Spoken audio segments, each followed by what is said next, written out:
rentrée scolaire aura bel et bien lieu au Togo le 29 septembre prochain, selon le calendrier établi par les autorités de l'éducation nationale.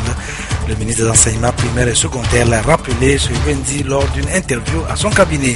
En Guinée-Conakry, par contre, les élèves sont priés de rester à la maison jusqu'à ce que l'épidémie de fièvre hémorragique Ebola soit maîtrisée. La reprise des classes devait s'effectuer le 3 octobre prochain là-bas. Mesdames, Messieurs, bonsoir et bienvenue dans cette édition. La représentante résidente du Fonds des Nations Unies pour l'enfance au Togo a été reçue en audience ce matin à la primature par le chef du gouvernement. Madame Viviane Van der Stegen, qui est en fin d'émission au Togo, est allée faire ses adieux au Premier ministre et lui présenter son successeur à la tête du bureau de l'UNICEF au Togo. Écoutons-la au sortir de l'entretien avec Sila Goudi à Oumouzou. Je suis venue dire au revoir au Premier ministre car je suis à la fin de mon mandat ici et je suis venue introduire le Dr Isselmou Boukari qui est le nouveau représentant à la tête du bureau de l'UNICEF au Togo. Les relations de coopération et de collaboration entre les différents ministères, surtout les ministères sociaux, et l'UNICEF ont toujours été excellentes et vraiment sont optimales pour vraiment travailler sur le bien-être des enfants et des femmes au Togo, réduire les disparités existantes, surtout au niveau de l'éducation, de l'accès à l'éducation, de l'achèvement de l'enseignement primaire, du passage des filles dans l'enseignement secondaire et de la réduction de la mortalité et de la malnutrition. Donc vous savez, il y a encore des disparités au niveau du pays et ensemble avec les différents ministères, nous avons travaillé pour réduire ces disparités et je pense que le nouvel EDS qui va sortir vers la fin de l'année pourra démontrer que ces activités communes, conjointes, ont eu un certain succès. Voici à présent ces deux communiqués. Le premier émane du ministre de la Sécurité et de la Protection civile. Le dimanche 14 septembre 2014, aux environs de 19h, un autocar immatriculé AG 8004-MD en provenance du Mali a été l'objet d'un braquage sur la route nationale numéro 1, tronçon Atakpamé-Montien. En effet, 5 individus non identifiés circulant à moto et armés de fusils d'assaut automatique type AK-47 et de chasse ont immobilisé ce autocar transportant 56 passagers à hauteur de Djanta Kopé à la sortie nord de Wahala, préfecture de Ao, où ils ont préalablement érigé une barricade avec un gros tronc d'arbre. Après avoir tiré des coups de feu qui ont grièvement atteint 2 personnes et semé la panique parmi les passagers, ces malfrats ont réussi à leur arracher la somme d'1 047 500 francs CFA avant de prendre la fuite en abandonnant sur les lieux une moto neuve non immatriculée. Alertés des faits, les forces de sécurité, notamment les brigades de gendarmerie de Wahala et de Gléi, ont convergé sur les lieux où elles ont immédiatement engagé des recherches restées infructueuses pour l'instant. Toutefois, les investigations se poursuivent pour interpeller ce groupe de malfaiteurs. Le ministre de la Sécurité et de la Protection civile invite la population à une franche collaboration avec les forces de sécurité pour démasquer ces criminels afin de préserver la paix et la tranquillité publique sur toute l'étendue du territoire national. Fait à Lomé le 15 septembre 2014, le ministre, le colonel Yak Damaham, à propos de motos non immatriculées utilisées par les malfrats. Voici cet autre communiqué conjoint des ministres du Commerce, de la Sécurité et des Travaux publics. Dans le cadre des opérations de contrôle des plaques d'immatriculation des motos mises en circulation sur nos routes, des incidents graves ont opposé les conducteurs de motos aux forces de l'ordre et de sécurité dans les préfectures de Tone et de Tchaoudjo. Ces conducteurs de motos ont dressé des barricades sur les voies principales, notamment la route nationale numéro 1, empêchant la circulation des biens et des personnes au moment où l'État a entrepris à grands coups la construction et la réhabilitation des infrastructures routières, vecteurs du développement économique, et pris des mesures pour assurer la sécurité à tous les usagers de la route conformément au texte communautaire de l'Union économique et monétaire ouest-africaine et du Code de la route.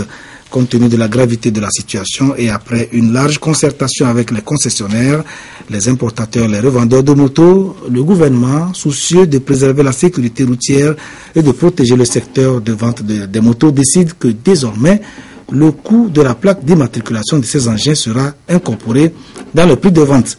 Les ministres appellent les concessionnaires, les importateurs, les revendeurs et acheteurs de motos au respect des dispositions du présent communiqué, faute de quoi ils s'exposent à la rigueur des textes en vigueur. Feta Lomé, le ministre du Commerce et de la Promotion du secteur privé, et son Simna Ligezim Balouki, le ministre de la Sécurité et de la Protection civile, colonel Damham Yark, le ministre des Travaux publics et des Transports, Nissao Nyofam.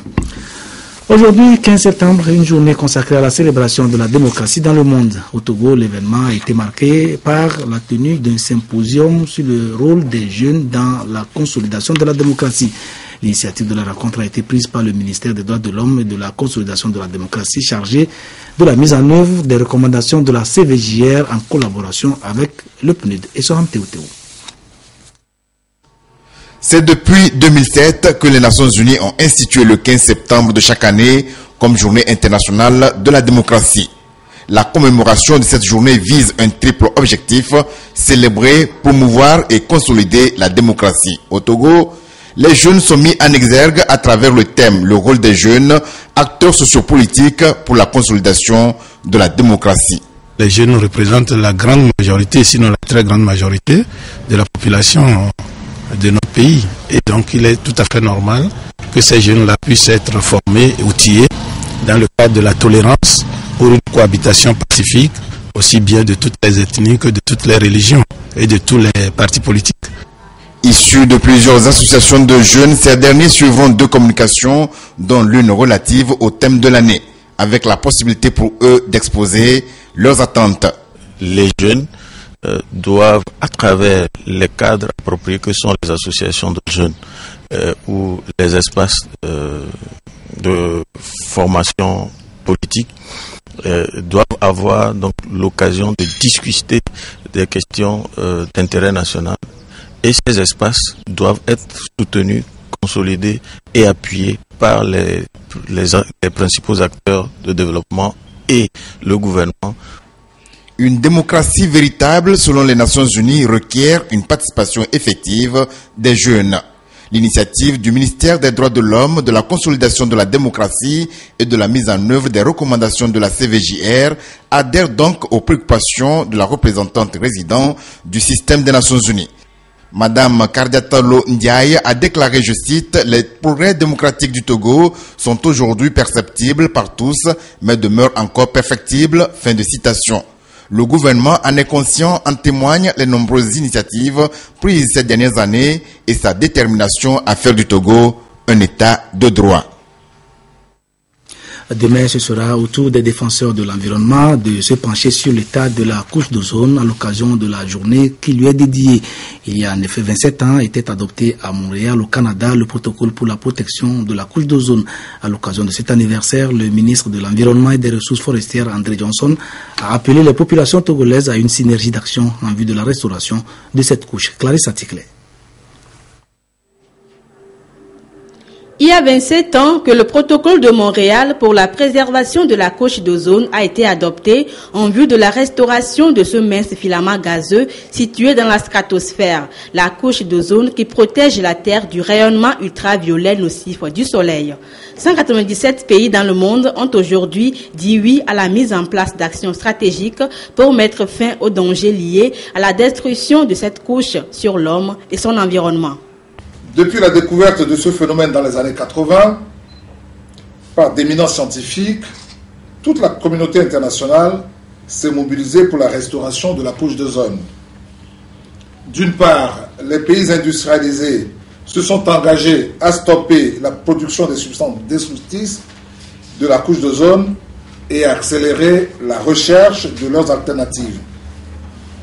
D'autre part, les pays en développement ou pays article 5, avec l'appui du Fonds multilatéral, ont déjà en 2011 éliminé plus de 260 000 tonnes de chlorofluorocarbone, substance altérant la couche d'ozone, dont 50 tonnes pour le Togo.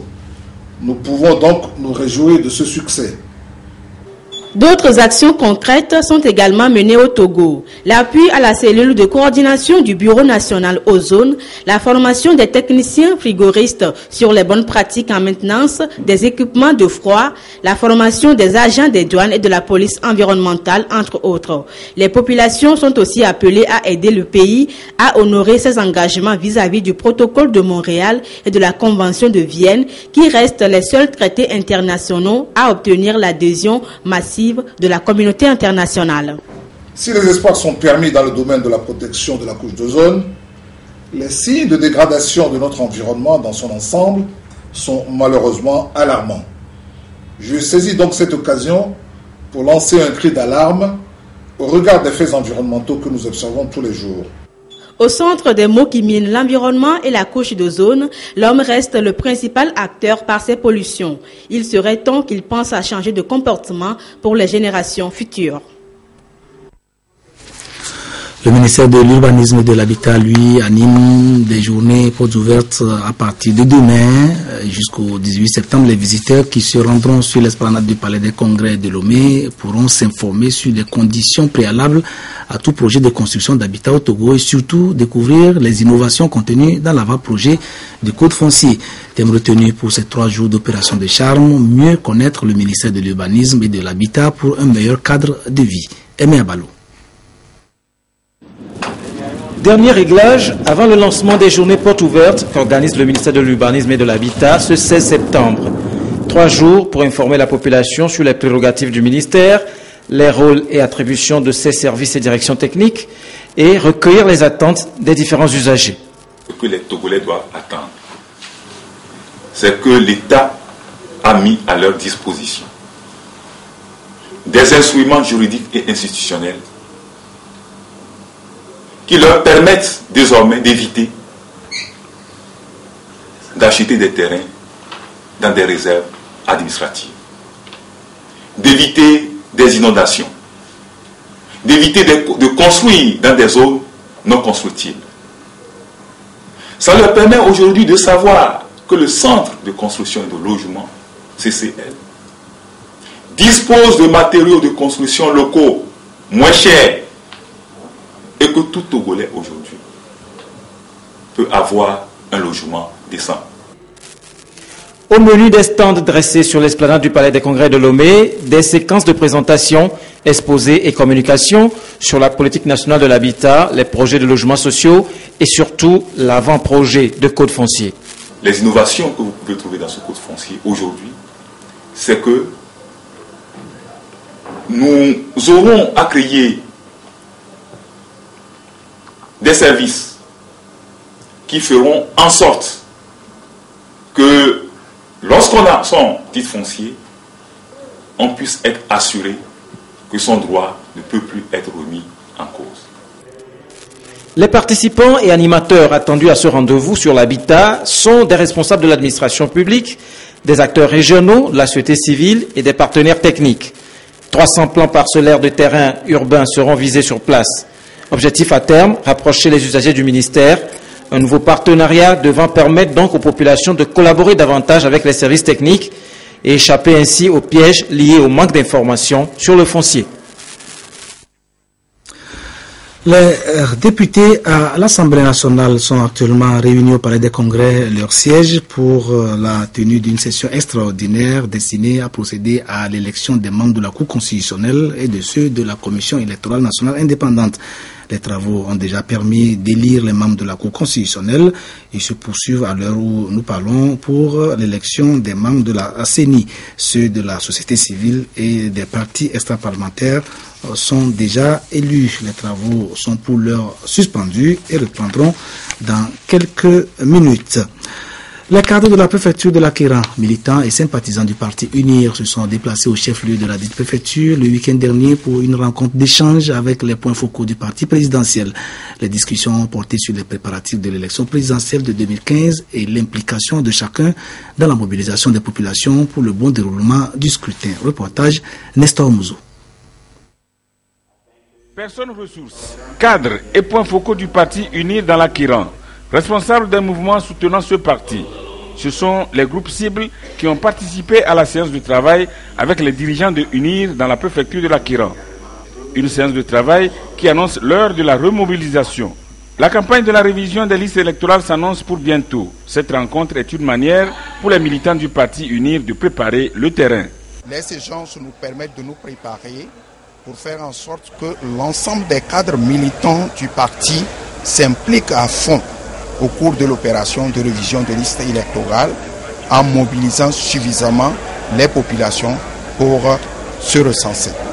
Également s'organiser pour accompagner l'ensemble du processus jusqu'au vote. Le cadre doit s'intéresser à son milieu et voir toutes les préoccupations qui peuvent surgir et voir comment aider et que l'élection à venir se déroule dans un climat serein de paix. Le temps est ainsi donné.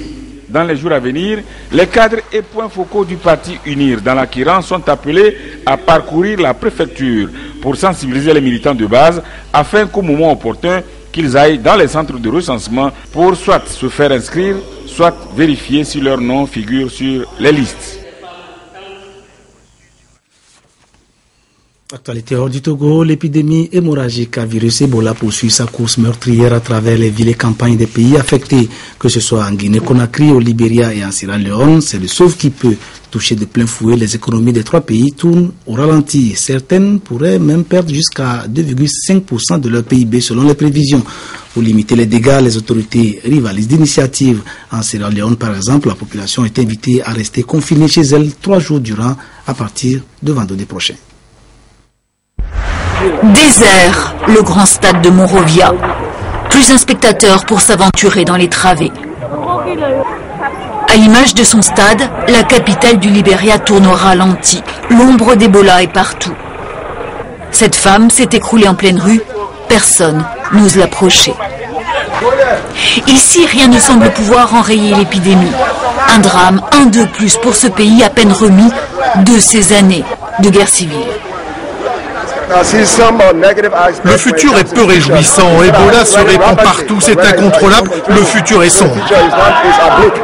Même scénario, même économie convalescente en Sierra Leone voisine. Et même recul économique prévient la Banque africaine de développement. Elle parle d'une chute de 2,5% du PIB. Eux font des stocks en prévision du grand confinement. À partir de vendredi et 3 jours durant, les Sierra Leonais vont devoir rester chez eux pour permettre aux autorités de localiser les malades d'Ebola. Coincés chez eux, comme pendant la guerre. C'est quelque chose qu'on a déjà connu, c'est faisable. Mais dans ces circonstances, les gens se rendent compte que ce que nous vivons est pire que la guerre. Les petits commerçants, eux, s'inquiètent. On ne sait pas quelles dispositions le gouvernement a prises pour nous, les commerçants. Parce qu'on achète et on vend habituellement sur une base quotidienne. Et c'est comme ça qu'on nourrit nos familles. Dans les banques, on se presse déjà en prévision de la fermeture. Pendant 3 jours, c'est toute l'économie d'un pays qui sera à l'arrêt. Imaginez dans ces conditions l'hécatombe que le virus pourrait occasionner s'il faisait son apparition en plein milieu scolaire. Ebola dans les établissements scolaires, c'est la hantise des autorités de l'éducation en Guinée-Conakry à 3 semaines de la reprise des classes. Face à la gravité de la situation, ces autorités ont décidé purement et simplement de renvoyer cette rentrée à une date non déterminée. Normal des arts et métiers de Conakry, des étudiants font la queue pour s'inscrire, d'autres pour s'informer à la source.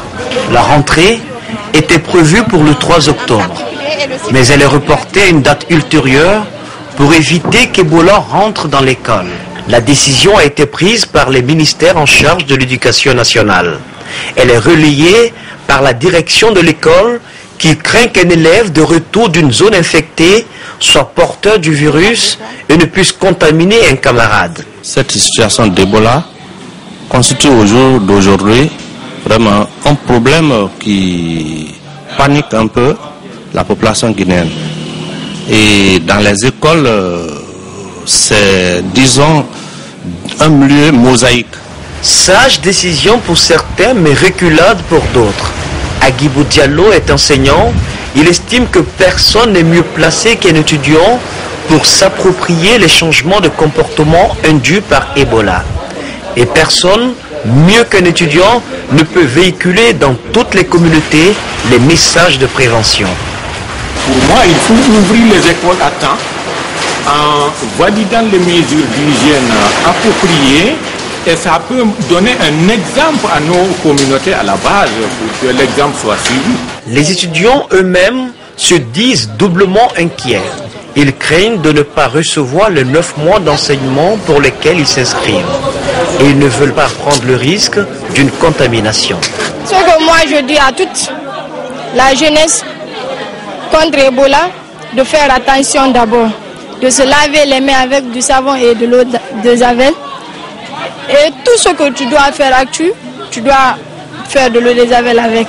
Si on ne parvient pas à restreindre cette chaîne de contagion et que ici à l'ouverture il est un cas suspect dans une école, donc vous avez vu ce qui va se passer par après. Les parents des élèves peuvent ici interdire leurs enfants de fréquenter cette école. Sur les marchés de la capitale guinéenne, les étals de matériel scolaire restent bien chargés. Pas de clients pour le moment, car le report de la rentrée concerne tous les niveaux, toutes les écoles. Et surtout, aucune nouvelle date n'a été rendue publique. Au Togo, aucun cas d'Ebola enregistré jusqu'ici, donc aucune raison de reporter la rentrée 2014-2015. Le ministre des Enseignements primaires et secondaires est formel là-dessus. Florent Badiam Maganaoui l'a encore répété ce lundi au micro d'un de nos reporters. Nous l'entendrons dans un de nos prochains reportages. Les préoccupations du moment portent plutôt sur les conditions dans lesquelles les élèves vont reprendre les classes et surtout sur la qualité de l'enseignement.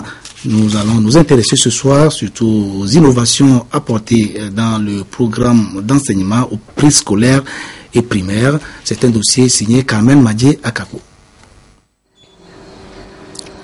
Le système éducatif togolais connaît aujourd'hui des innovations dans les différents degrés d'enseignement. Dans le préscolaire et le primaire, les différents curricula sont revus pour permettre à l'élève de mieux comprendre sa leçon et au maître de bien dispenser son cours. La grande innovation cette année, c'est l'élaboration des manuels de français et de mathématiques pour le cours préparatoire première année CP1. Des livres qui vont progressivement remplacer au CP1 le nouveau calcul quotidien et le traditionnel Abalo et Afi ou le flamboyant. Déjà, dès cette rentrée scolaire, ces manuels seront mis à la disposition de 30 établissements primaires à raison de 5 par région, y compris Lomé commune, pour la phase pilote. Ces manuels sont appuyés de guides du maître. Donc, c'est des documents qui ont été élaborés pour aider l'enseignant à pouvoir utiliser les manuels pour former les enfants. Avant l'expérimentation, les enseignants qui gèrent les CP1 dans les écoles retenues pour cette expérimentation seront formés. Et l'expérimentation sera suivie, évaluée à la fin de l'année pour que les observations que nous renvoie le terrain en matière de correctifs à apporter seront intégrés à la fin de l'année pour que les manuels puissent être finalisés et généralisés. Nous élaborerons cette année des manuels, des supports et des kits de jeux pour l'éducation préscolaire. En plus de ces réformes, des mesures sont prises pour réduire les redoublements des élèves. Nous avons élaboré des supports de communication qui vont servir à aller vers les acteurs, les partenaires du système éducatif pour expliquer l'esprit et la lettre de ce qui est relatif à la réduction des redoublements. En plus de ces supports de communication, nous avons conçu des modules pour renforcer les capacités des enseignants et en matière de gestion des sous-cycles. Ça, c'est le premier module, c'est le nom du premier module. L'autre module parlera des redoublements, pourquoi il faut réduire les redoublements.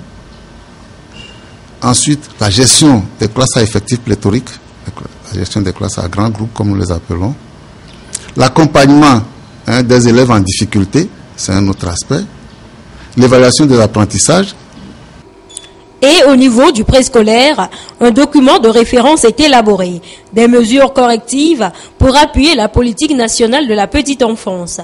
Pour donc réussir, les responsables de l'enseignement préscolaire et primaire comptent sur tous les acteurs de ce sous-secteur pour relever les enjeux et les défis liés à l'éducation au Togo. Et l'une des préoccupations de tout parent aujourd'hui réside dans le choix de l'établissement à même d'assurer la meilleure éducation à son enfant.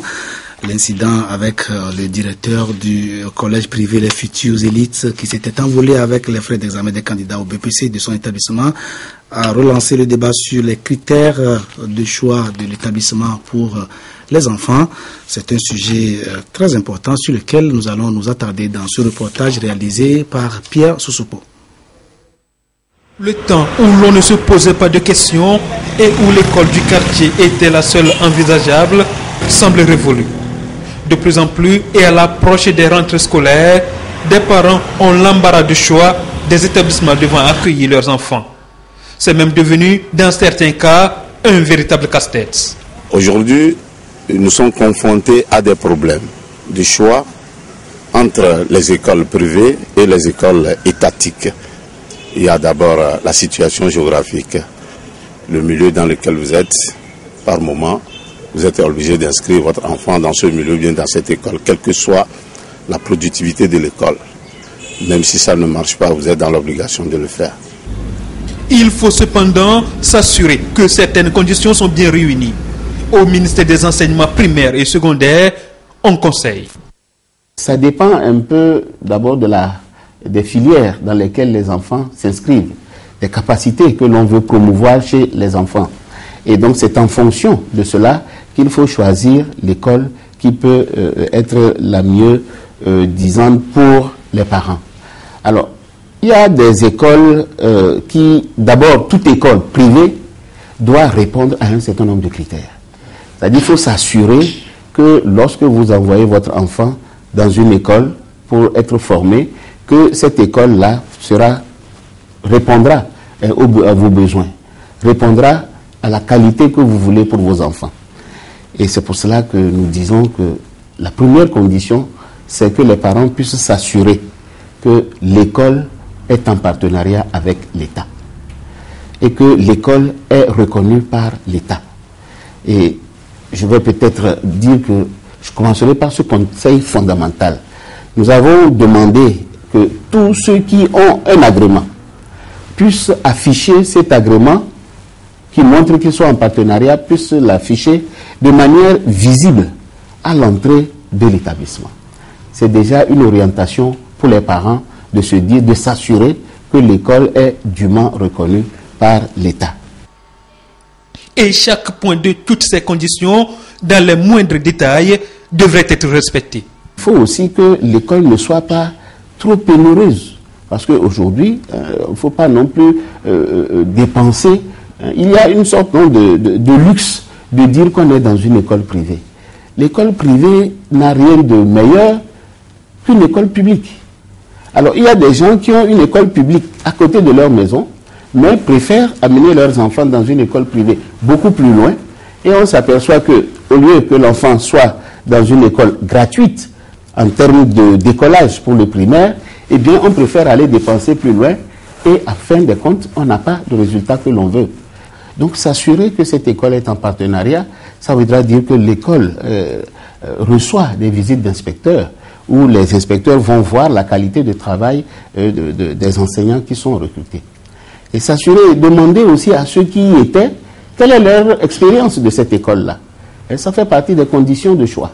De demander à ceux qui étaient inscrits préalablement de voir, est-ce que vous êtes satisfait, vous au moins, d'inscrire vos enfants là-dedans. Parce que ce n'est pas la peine que pendant que certains enlèvent leurs enfants pour mauvaise qualité, que d'autres s'empressent d'aller inscrire leurs enfants là-bas. Trop souvent aussi, le choix de l'école est fait par papa et maman. Selon les conseils pédagogiques, il est aussi indispensable de faire participer l'enfant à la décision. Comme quoi, laisser un jeune enfant dans un lieu qui ne l'intéresse pas, c'est prendre un grand risque pour son avenir. Ces deux reportages ouvrent la voie à une série de dossiers sur les préparatifs de la rentrée scolaire que nous vous proposerons jusqu'à la reprise des classes le 29 septembre prochain.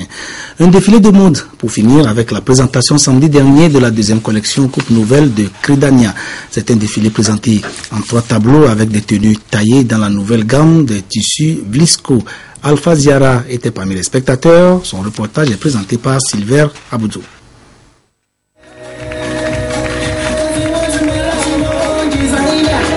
Cette nouvelle collection de Credania, Coupe Nouvelle dénommée le dressing de Credania, a présenté en 3 tableaux une 40aine de modèles dont des tenues de ville, de cocktails et de soirées, toutes taillées dans le nouveau tissu Voilà for You de Vlisco.